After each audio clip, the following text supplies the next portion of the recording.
Hello everyone. Today we are going to do 20th June current affairs, and these current affairs have been compiled by me, Bhavna, from different important news sources which includes the Indian Express, the Hindu, PIB and all the other important news sources. So, guys, this is the overview of the news that we are going to cover today. So, for the ease of understanding of everyone, I have divided the news into these seven sections, and these seven sections are the national news, the international news, books and authors. These are the different books and authors which are a part of the current news, states related news, economy, banking and business, people in news, and important days. So, we'll be starting with the national and COVID 19 related news. So, the first news in this section is India elected to the UNSC for the eighth time. So, India has been elected as a non permanent member to the United Nations Security Council for the eighth time. India was the only country from Asia Pacific group and it has won the election unopposed. It got 184 out of 192 valid votes which were polled. So, this term of India would begin in January 2021. The last time India was a non permanent member of UNSC was in 2011. So, previous terms were from 1950 to 1951, 1967 to 68, 1972 to 73. 1977 to 78, 84 to 85, and 91 to 92. Talking about the United Nations Security Council, it is one of the six principal organs of the United Nations and is the only UN body with the authority to issue binding resolutions on the member states. Overall, it consists of 15 members, of which 5 are the permanent members that have the special veto power, and 10 are the non permanent members. So, every year, UNGA annually elects 5 non permanent members out of 10 in a total for a 2-year term. So, the 5 permanent members are China, France, Russia, UK, and the United States. All these 5 permanent members have the veto power using which these any of these 5 permanent members can block any resolution or decision passed by the UNSC. India's permanent representative to the United Nations is Mr. T.S. Tirumurti, who was appointed in April 2020 and is also a very important appointment from the perspective of examination.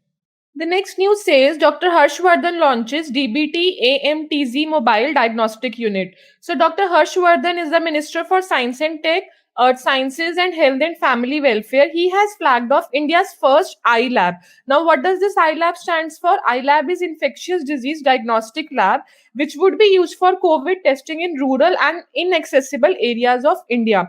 The Department of Biotechnology, which functions under Ministry of Science and Technology, along with the Andhra Pradesh MedTech Zone has initiated DBT AMTZ, Command D. So this Command D stands for COVID MedTech Manufacturing Development Consortia to address the shortage of critical healthcare technologies in India and move progressively towards a stage of self-sufficiency. Please remember all these acronyms such as Command D, this AMTZ, iLab. These are very important from paper's perspective. Direct questions can be asked to you that what does I stand for in iLab? What is the full form of Command D? What does this AMTZ stands for? So, under this consortia, India's first iLab, which is the Infectious Disease Diagnostic Lab, has been built at AMTZ in a record time of 8 days from the date of receipt of automated chassis from Bharat Benz. This is a mobile diagnostic unit with biosafety facility. The iLab is a BSL 2 facility with on-site ELISA, RT-PCR, biochemistry analyzers.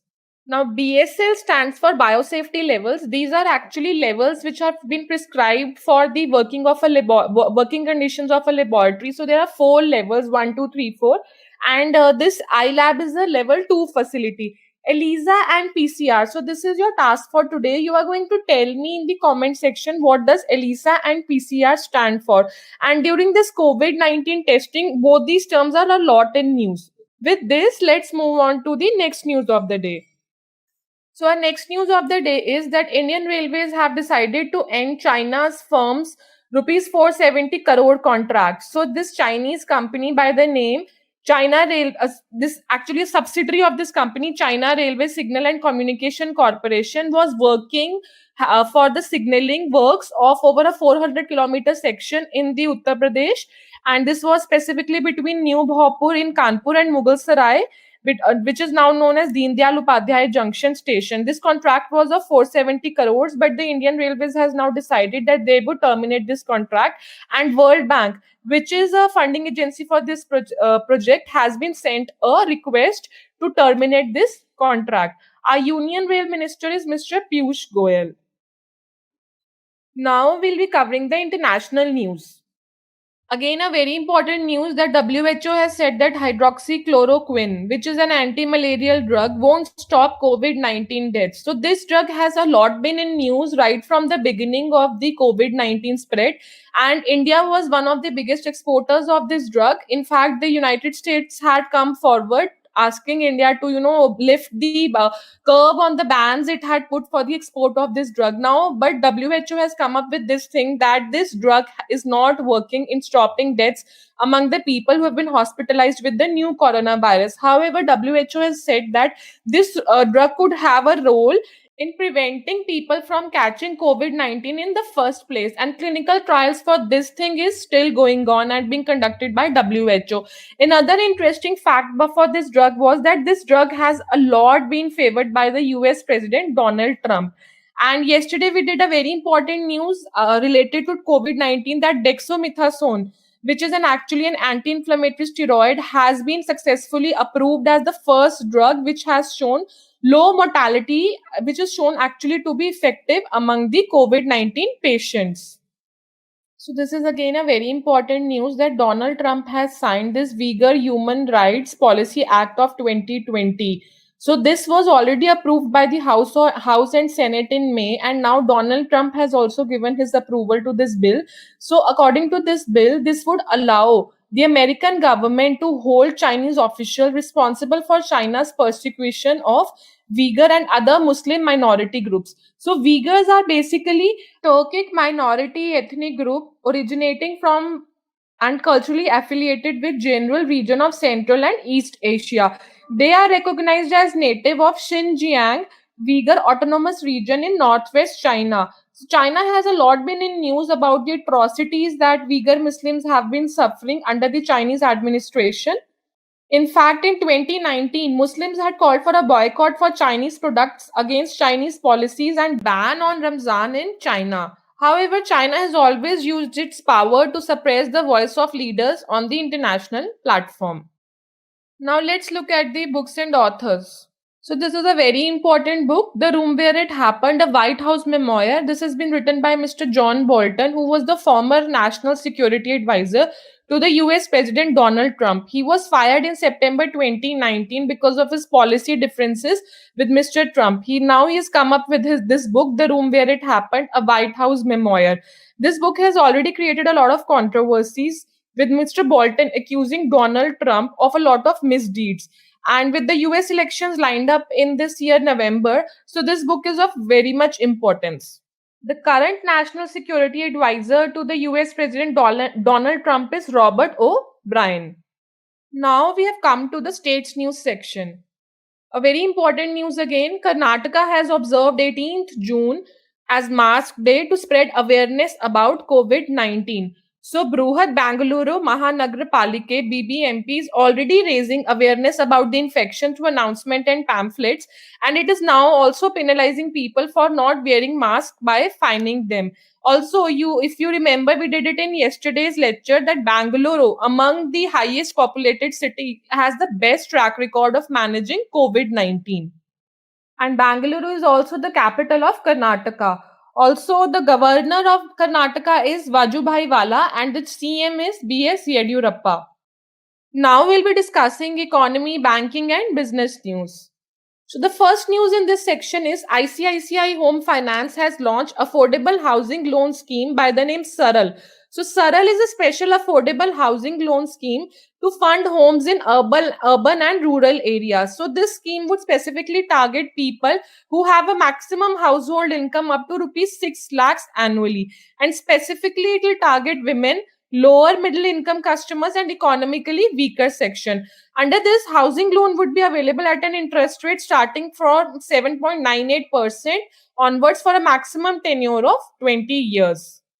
So our next news is Fitch Ratings downgrades India outlook from stable to negative. Now Fitch, Moody's and Standard and Poor are actually three rating agencies which provide ratings, credit worthy ratings to different countries and organizations. With these ratings, they tell how effective an organization or a country is in terms of its credit worthiness. So it has downgraded India's outlook from stable to negative, and while it has retained the sovereign rating at the lowest investment grade, citing increasing risk to country's growth and debt outlook. This has been done due to this lockdown that was imposed because of the COVID-19 situation. With this, both Fitch and Moody's now have a negative outlook for India, and only Standard and Poor's has kept it at stable. Again, a very important news.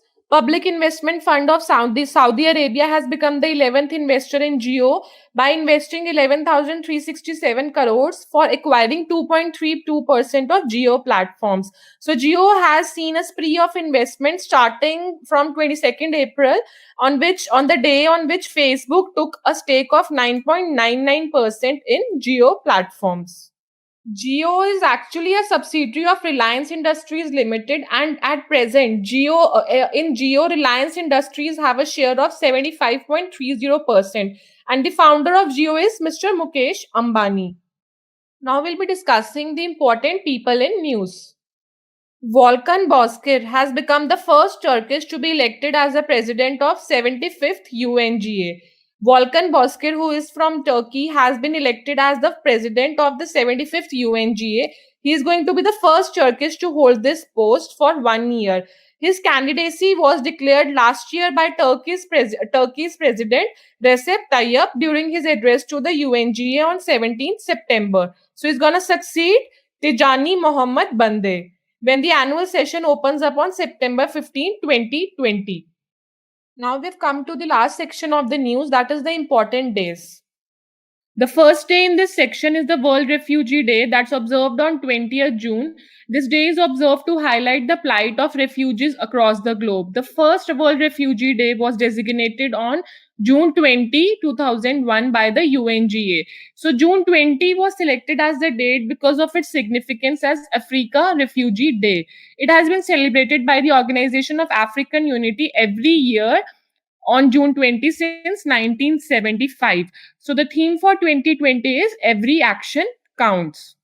According to the 1951 Refugee Convention of the United Nations, the refugee is someone who fled his or her home and country owing to a well-founded fear of persecution because of his or her race, religion, nationality, membership in a particular social group or political opinion.